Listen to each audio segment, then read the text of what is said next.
Good morning, everyone. The May 15, 2025 meeting of the Select Committee on Families, Education, Preschool, and Promise Levy will come to order. It's 9:31 a.m. I'm Maritza Rivera, Chair of the committee. I want to acknowledge that there's a police officer memorial ceremony happening at 10 this morning. This is to honor the officers who have given their lives in the line of duty. Our hearts go out to their families, and we thank them for their service. This should be a shorter meeting today, which will give us the opportunity to stop by the reception in the Bertha Knight Landis room afterwards. I'd like to note that Councilmember Moore is excused from today's meeting. Will the clerk please call the roll? Councilmember Saka. Here. Councilmember Solomon. Here. Councilmember Hollingsworth. Here. Councilmember Strauss. Present. Councilmember Kettle. Council President Nelson. Vice Chair Rink. Present. Chair Rivera. Present. 6 council members are present. Thank you, clerk. If there is no objection, the agenda will be adopted. Hearing no objection, the agenda is adopted. There's one item of business on today's agenda. We have a presentation from central staff on policy considerations for the Families Education Preschool and Promise Levy. I want to thank our central staffer, Jasmine Marwaha, for coming to council chambers to present today. We will now open the hybrid public comment period. Public comment should relate to items on the agenda or within the purview of this committee. Clerk, how many speakers are signed up today?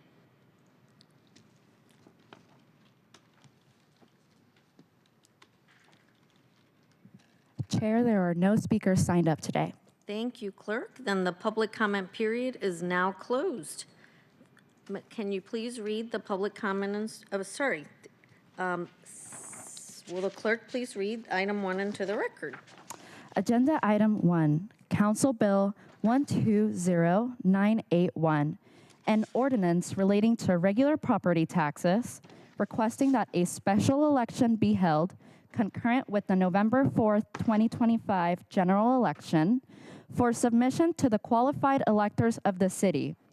A proposition to lift the limit on regular property taxes under Chapter 84.55 RCW, and to authorize the city to levy additional taxes for up to 6 years for the purpose of providing education support services designed to improve access to early learning, including childcare and preschool, academic, health, and safety supports for K-12 students, and college and career pathways for Seattle students, applying the exemption for low-income seniors, disabled veterans, and others authorized by RCW 84-36-381, authorizing a creation of a designated fund, directing the application of levy proceeds, establishing eligibility requirements for partners, establishing accountability and reporting structures, requiring a forthcoming implementation and evaluation plan,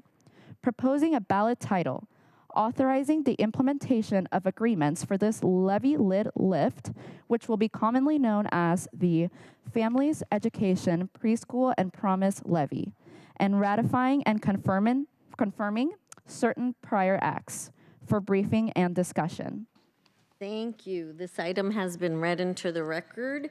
Again, good morning, colleagues. Thank you for attending today to hear from our central staffer, Jasmine Marwaha, who's staffing us on the FEPP levy renewal. Jasmine will be giving us a presentation on her policy considerations of the legislation. Colleagues, it is my intent to have this legislation go on the ballot as carefully written. I look forward to working with you on the next stage after the passage of this legislation, which is a very critical levy implementation and evaluation plan. As you know, this proposal was thoughtfully crafted as a partnership between the mayor and myself, with your interests as my starting point. This has been a culmination of our joint efforts. During my meetings with each of you, I very clearly heard your priorities for the continuation and expansion of child care and preschool, and retention bonuses for our child care workers, just as we provided during the pandemic. I also heard your support for school-based health centers, mental health funding, and youth violence prevention for the K through 12 students, and the continuation of the Seattle Promise program for our public school seniors, including expanded pathways to the trades. As you know, this levy proposal was built on past successful levies. During Monday's public hearing, we saw strong support for this proposal. We heard that support as well during the robust outreach with stakeholders that Deal, the mayor's office, and my office did on the front end. It was important that I heard from you and from the people who are doing this work on the ground. As you have no doubt noted, this levy is a 236% increase in funding from the last levy. I'm mindful that this is a substantial increase and it was not taken lightly. It allows for a significant expansion of early learning slots for those who need them most. We're living through a time of unprecedented federal chaos and insecurity. This expansion will cover some of the lowest income working families who may not receive federal assistance. This is one of the reasons why we focus so heavily on increasing childcare and preschool slots, for example. Our investment in these children today will provide benefits that last a lifetime. The increase in this levy also allows us to maintain reliable and stable support for city programs that benefit our kids. Right now, our job is to set this levy up for success at the ballot by moving this proposal forward. I hope to have your support in the coming weeks as we finish this process, and I said earlier, I look forward to working with you, Deal, and stakeholders to develop an implementation and evaluation plan that meets the needs of our city's kids and their families. Now I'll turn it over to Jasmine to give her presentation. Jasmine, please state your name for the record and you can start. Thank you. Thank you. Good morning, Chair Rivera. Good morning, council members. My name is Jasmine Marwaha on your council central staff, and I'll be presenting Council Bill 120981, the proposed renewal of the Families Education Preschool and Promise Levy. My presentation will essentially go through my memo. So I'll start with a little bit of background. I'll provide a summary of the 2025 FEPP levy proposal. I'll go through some policy considerations at a high level and talk about next steps. And then there will be time for questions and comments.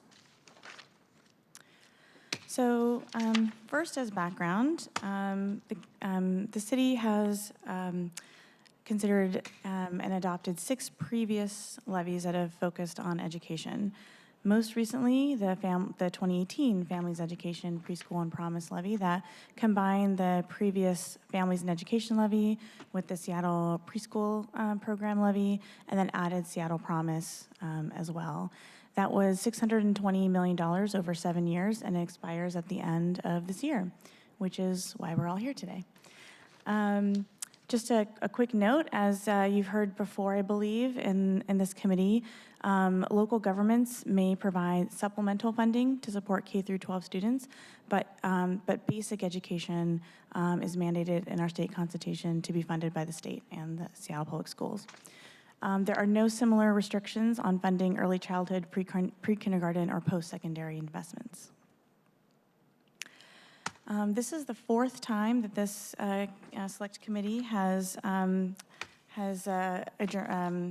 gathered to talk about the proposed levy. And as you may recall, started off with a first meeting on April 10th, where you all heard overview and lessons learned from the 2018 levy. On May 1st, Deal and the mayor's office presented the 2025 FEPP levy proposal with their presentations linked here and in the memo. And then on May 12th, this past Monday, you held a public hearing. So, again, as I mentioned, for your consideration and vote here in this process is Council Bill 120981, which establishes the FEPP levy for 2025. In addition to sending the proposition to increase property taxes for the levy to the ballot, it also does these things listed here. It includes a overarching policy statement that outlines high-level priorities and principles for the funding. It contains a non-exhaustive list of educational support services that could be funded with levy proceeds. It provides direction and guidance for the implementation and evaluation plan, which we'll talk about a little bit in a bit.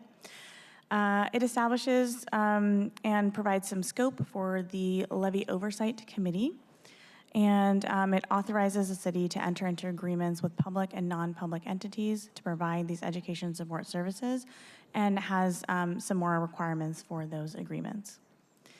Now, because all expenditures of levy proceeds must be consistent with this establishment legislation, the ordinance is written at a fairly high level without a legally binding spend plan.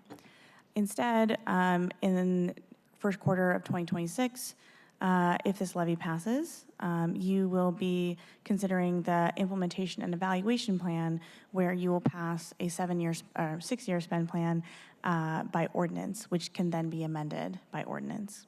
And in addition to that, you'll obviously have your annual budget process as well to allocate funds for these purposes. So having said all that, there's a starting point we're working from here. There's a reason we got to a $1.3 billion figure.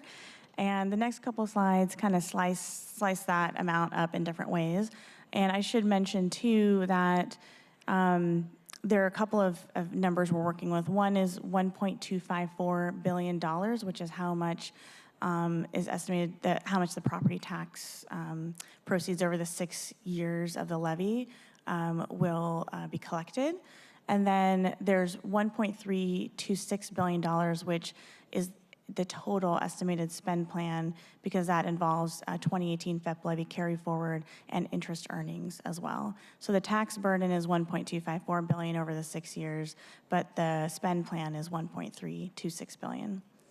And so this slice. Sorry, Jasmine, that's because there's there's a few things that are making up the difference, Yes. which is the levy are you going to get into that? Sorry, Yes, as I mentioned, it's carry forward from the 2018 levy and as well as interest earnings that are expected from the amount, and then there might be a couple other things as well. Mm-hmm. Yep. So this pie adds up to the 1.326 amount. And as you can see, the bulk of it is continuing the investments in the 2018 levy. And there's 22% that would allow for existing youth programs that are funded with non-FEPP levy funds to be switched over to levy funding. And then there's 20% that would represent an expansion of programming. Another way of slicing it is through these different buckets that have been provided as well by the executive and are attached to the summary and fiscal note of the legislation.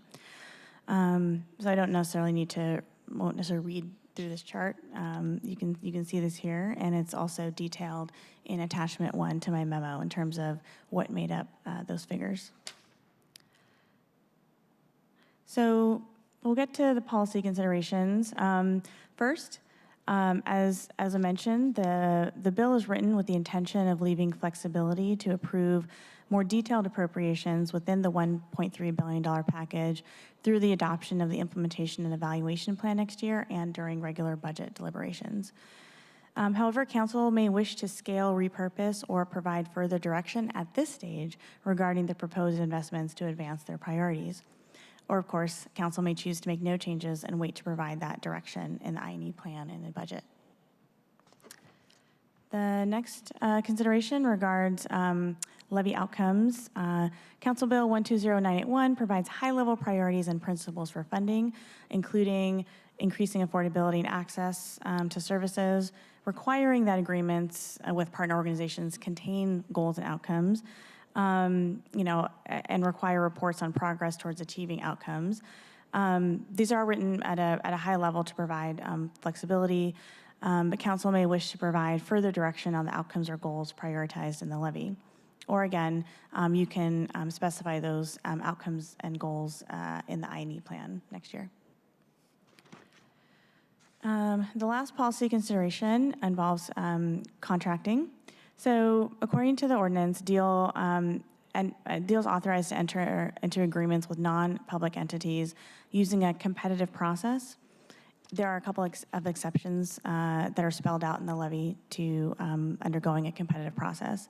One is in the case of emergency as determined by the executive, or when the director of Deal determines that a process is not feasible because the services are only available from one source or are impracticable to solicit. Now, these types of exemptions are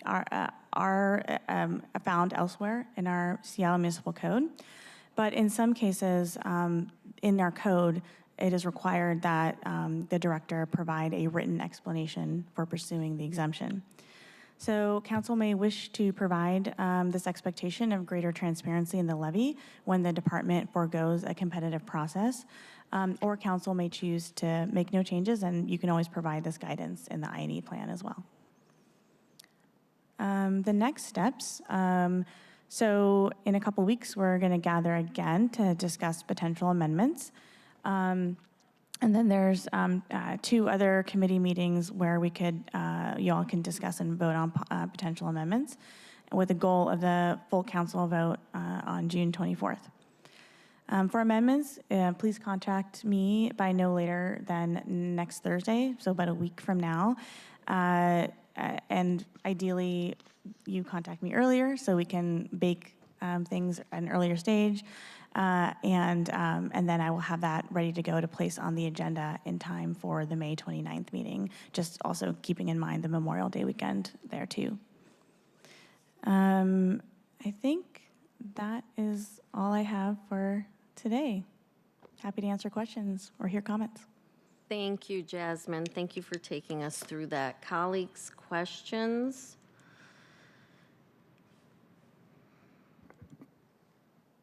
I don't see any hands up. All right, no questions. Then Chair. please, oh, Councilmember Strauss. Thanks. Didn't want to leave any dead air here. Jasmine, just wanted to share appreciation. Thank you for walking me through your analysis. Looking forward to digging deeper in here. I believe you worked on this levy the last time it was here. Is that correct? No, that was my colleague, Brian Goodnight. That's right. Sorry, my memory doesn't serve me well today. Well, it feels like you have that institutional memory from the last time around. So I just wanted to share my appreciation for all your diligent work. Thank you. Thank you, Councilmember Strauss. Anyone else? All right, colleagues then. Oh, Councilmember Rink, I didn't see your hand up on here. It's not coming up. I'm not let in as a Oh, panelist you're not yet. let in. Okay. Just in the general audience. Okay. Thank you, Chair Rivera, and thank you, Jasmine, for today's presentation. So just so I'm also clear, thank you for laying out just kind of the options that we have ahead of us, understanding that right now what's been proposed are these high-level broad buckets. We have a policy decision ahead of us in terms of how much we want to hone in on a bit more of what those investments could look like, and finding that balance there to create flexibility for ultimately the implementation plan, but we can also get specific by what some of these broad areas mean. Is that correct?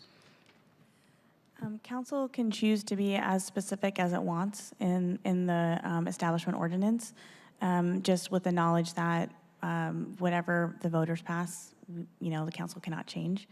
So there have been examples in past levies where the levy education support services have been much more specific, have referenced a much more specific populations serving, for example. But it's completely up to the council in terms of that level of specificity, and then the implementation and evaluation plan will work around that.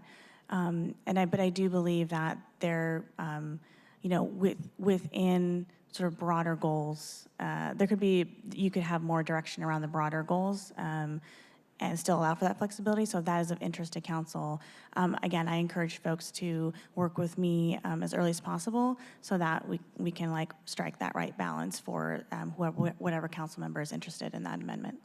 Certainly. Thank you for that, Jasmine. And I think what's coming up for me, and I know in my discussions with some of our community partners, just some questions about the high-level buckets and what they theoretically could mean.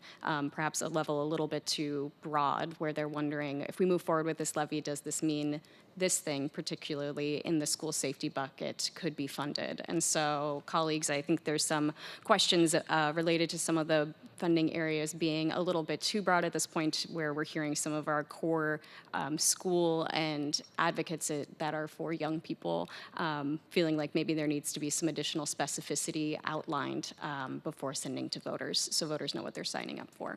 Thank you, Chair. Thank you, Councilmember Rink. And I will also add here to reiterate something that Jasmine brought up, is that levy language is usually left broader, because once you specifically put something in there, you can't change it, because then the voter is passed by the voters. That's why the levy is written in the 4 buckets, with enough information, of course, to have voters vote for that thing.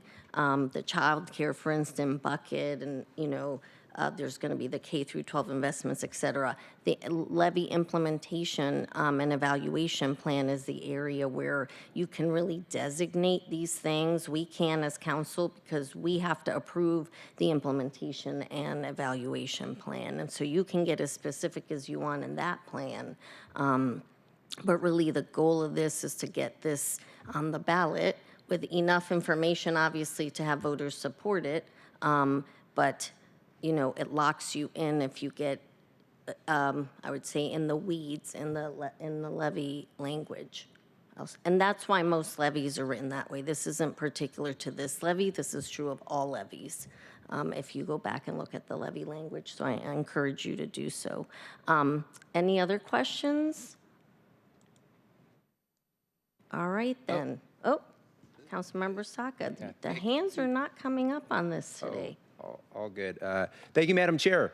And thank you, Jasmine, for your presentation here.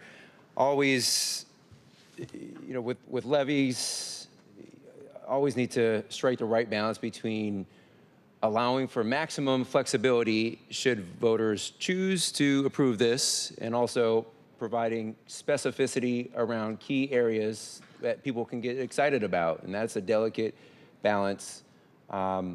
But I support both principles. In terms of the